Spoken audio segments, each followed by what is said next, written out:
करते हैं। पिछले 2 दिनों से हमने बात की थी कि जो पिछले 2018 के चुनाव में कठोर संघर्ष, कड़े संघर्ष वाली सीटों की, आसीन की हमने बात की, मारवाड़ जंक्शन की हमने बात की, बूंदी की हमने बात की, जहां 500, 200, 153, 54 वोटों से फैसले हुए। आज हम 4-5 और ऐसी सीटों की बात करना चाहते हैं जहां बहुत कड़ी 1000 से कम वोटों से हार जीत हुई है। और सबसे पहले बात करना चाहते हैं फतेहपुर शेखावटी। हाकिम अली कांग्रेस के यहाँ से 860 वोट से जीते थे और उन्होंने हराया था सुनीता कुमारी बीजेपी की सुनीता कुमारी बहुत पढ़ी लिखी महिला मैदान में उतरी, पर वो 860 वोट से हार गई। अब हार के कारण को अगर अपन देखें या जीत के कारण को देखें, वोट तो पोलराइज हुआ था हिंदू मुस्लिम वहाँ पर, इसमें कोई दो राय नहीं।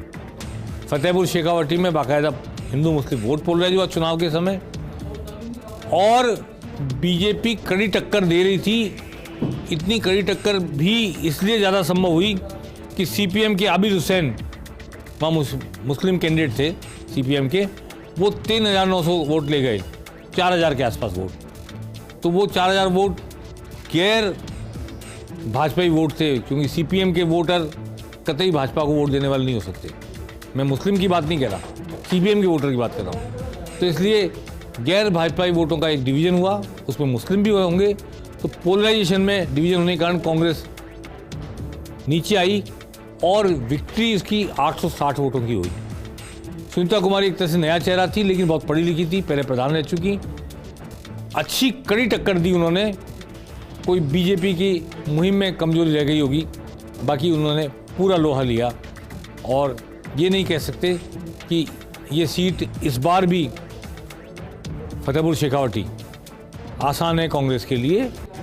और इस बार तो अगर जननायक जनता पार्टी का समझौता हुआ बीजेपी के साथ, हो सकता है फतेहपुर शेखावटी से पूर्व में विधायक रह चुके, निर्दलीय विधायक रह चुके नंद किशोर महरिया जननायक जनता पार्टी की ओर से उतरे। अगर बीजेपी के साथ उनका अलायंस होता है पार्टी का, तो उस स्थिति में टक्कर और कड़ी हो जाएगी कांग्रेस के लिए। अब इसके आगे बात करते हैं हम पोखरण की।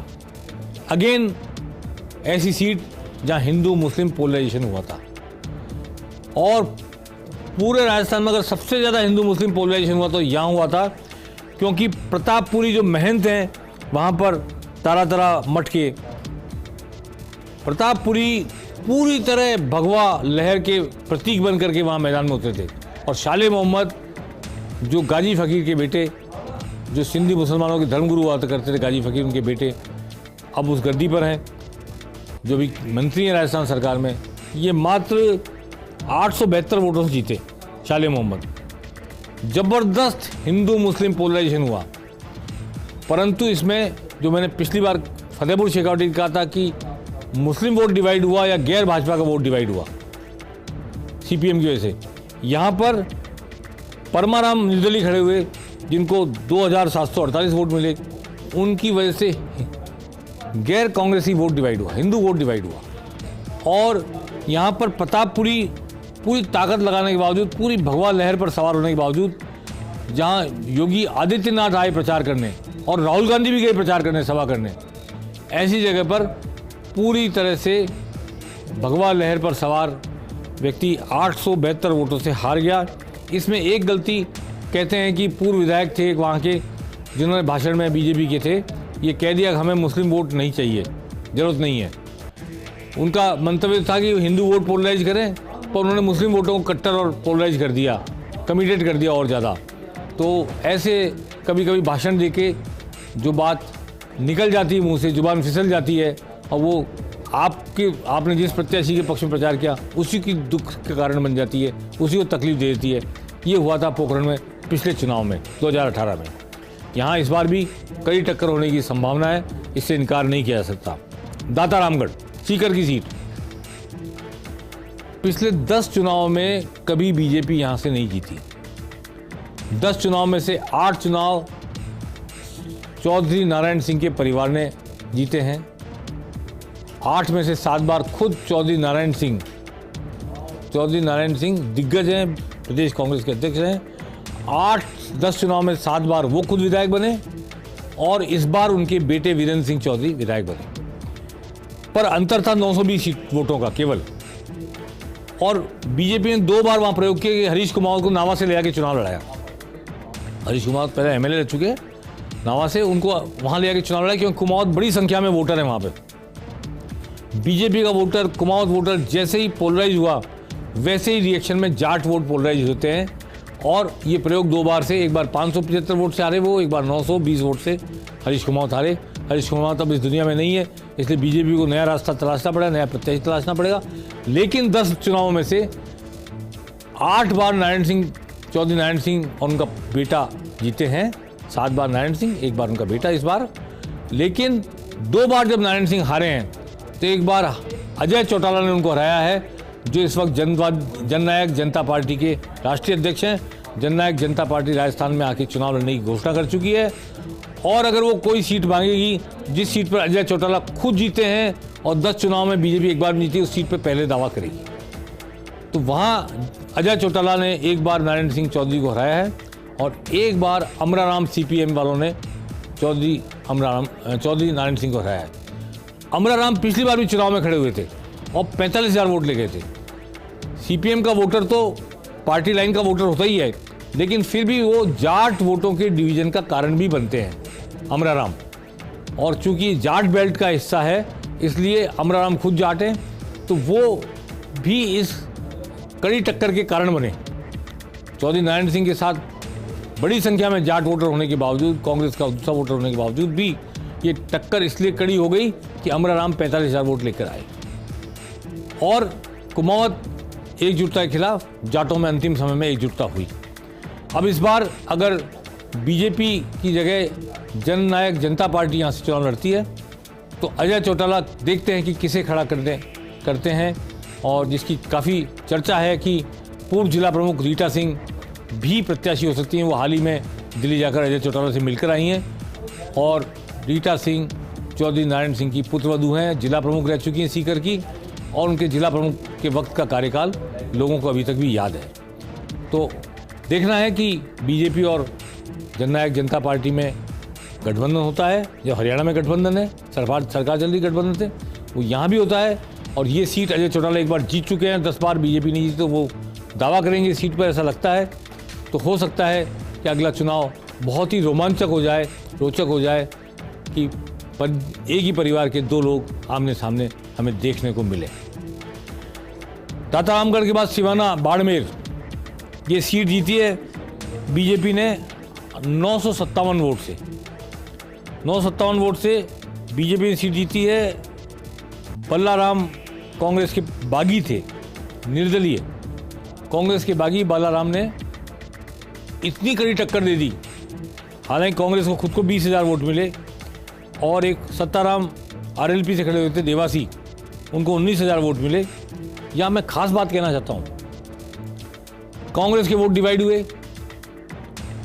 और कांग्रेस के बागी 900 वोट से हारे, 957 वोट से। तो कांग्रेस के वोट जो डिवाइड हुए वो कांग्रेस का प्रत्याशी ले गया 20,000 वोट, इसलिए मुकाबला कड़ा हो गया और वो हार गए। परंतु मुकाबला कड़ा इसलिए भी हुआ कि आरएलपी के जो प्रत्याशी थे वो उस समाज को बिलोंग करते हैं जिस समाज को देवासी समाज को, जो कि अधिकतर बीजेपी को वोट देता है। तो वोटों का डिवीजन दोनों तरफ हुआ, परंतु कांग्रेस के वोट ज़्यादा डिवाइड हुए और 957 वोट से कांग्रेस के बागी हार गए। कांग्रेस तीसरे नंबर पर रही 20,000 वोटों से, आरएलपी चौथे नंबर पर रही 19,000 वोटों से। यहाँ पर यह भी एक कारण था कि जो प्रत्याशी थे पंकज प्रताप सिंह कांग्रेस के, वो ज़्यादा नोन नहीं थे इलाके के, उनको पैराशूट प्रत्याशी माना गया। वो एक इंडस्ट्रियलिस्ट, एक व्यवसायी है, बड़े व्यवसायी है, नाम था उनका व्यवसाय में, लेकिन वो कांग्रेस के खाँटी कांग्रेसी नहीं थे, उस तरह के वर्कर नहीं थे कि कांग्रेस इसको रिकॉग्नाइज करते। फिर भी कांग्रेस का ट्रेडिशनल वोट उनको मिला 20,000 वोट, लेकिन बगावत करके जो खड़े हुए बालाराम वो लगभग जीत के करीब पहुंचने के बावजूद भी इस डिवीजन ऑफ वोट से हार गए। यहाँ पर सिवाना में इस बार भी कड़ा मुकाबला हो सकता है और हो सकता है कि कांग्रेस अपनी गलती सुधारे, बालाराम को फिर से टिकट दे। अब मैं बात करना चाहता हूँ आखिरी सीट जो 1,000 से कम वोटों से हार जीत हुई है, खेतड़ी की सीट है, झुंझुनू जिले से आती है। डॉक्टर जितेंद्र सिंह पूर्व चिकित्सा मंत्री वहाँ से 957 वोट से जीते हैं। बाड़मेर की शिवाना सीट भी 857 वोट से 957 वोट से, और ये सीट भी 957 वोट से।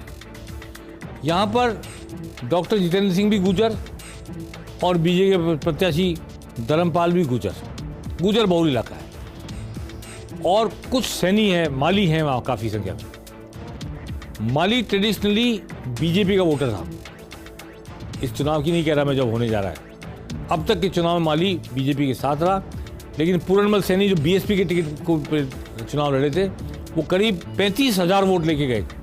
और मेरा मानना है कि बीएसपी के वोट में अगर 35,000 वोट उनको मिले तो 20,000 वोट कम से कम मालियों के रहे होंगे जो बीजेपी को जाते, 15,000 वोट ऐसे रहे होंगे जो कांग्रेस को जाते। इसलिए कांग्रेस की जीत का कारण मैं पूरनमल सैनी की उम्मीदवारी को मानता हूँ। बीएसपी से खड़े हुए और माली समाज पूरी तरह उनकी तरफ चला गया, और इससे दोनों गुजर प्रत्याशी होने के बावजूद भाजपा कांग्रेस के डॉक्टर जितेंद्र सिंह जीत गए, धर्मपाल गुजर हार गए।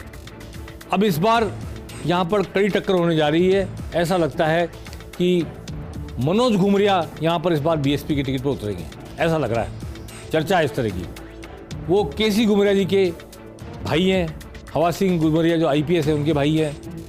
उस इलाके में बहुत खाने हैं, बड़ा व्यवसाय है उनका, और पिछले चुनाव से पहले भी उन्होंने काफ़ी कोशिश की थी। इस चुनाव से पहले तो वो लगातार इलाके में सक्रिय हैं, लोगों के काम कर रहे हैं, लोगों को सहयोग कर रहे हैं, सहायता कर रहे हैं, और वो जो कहते हैं कि किसी भी कोई दुविधा हो, दिक्कत हो, दुख हो, उसको बांटने की कोशिश कर रहे हैं। तो बीएसपी के टिकट पर अगर मनोज घुमरिया आते हैं तो कांग्रेस के लिए एक बार फिर मुकाबला कठोर होगा। भाजपा को भी दिक्कत आ सकती है। केतली की सीट पर जो 957 वोट से डॉक्टर जितेंद्र सिंह गुजर जो हैं समाज से आते हैं, पूर्व चिकित्सा मंत्री जीत के आए थे। तो आज हमने 1000 से कम वोटों से जीतने वाली 9 सीटों को कंप्लीट कर दिया, 3 किस्तों में, 2-2 सीटें 2 बार की, और आज हमने शेष सीटें 5 सीटों पर चर्चा कर ली। ये सब वापस कड़े मुकाबले की सीटें होंगी ऐसा लग रहा है। और आने वाले चुनाव में जितनी भी परिस्थितियां विकट या परिस्थितियां सहूलियत पैदा करने वाली पार्टियों के लिए पैदा होगी, दिखेंगी, उनका हम जिक्र करते रहेंगे पेनल्टी कॉर्नर में। उम्मीदवारी को लेकर चर्चा करेंगे, पार्टी सिस्टम को लेकर चर्चा करेंगे, जातीय जो उन्माद पैदा होता है, धार्मिक उन्माद पैदा होता है, किस तरह टिकट बढ़ते हैं, इन पर पेनल्टी कॉर्नर में चर्चाओं का सिलसिला जारी रहेगा। राजनीतिक गतिविधियों पर हमारी नज़र बनी रहेगी। पेनल्टी कॉर्नर में आज बस इतना ही। नमस्कार।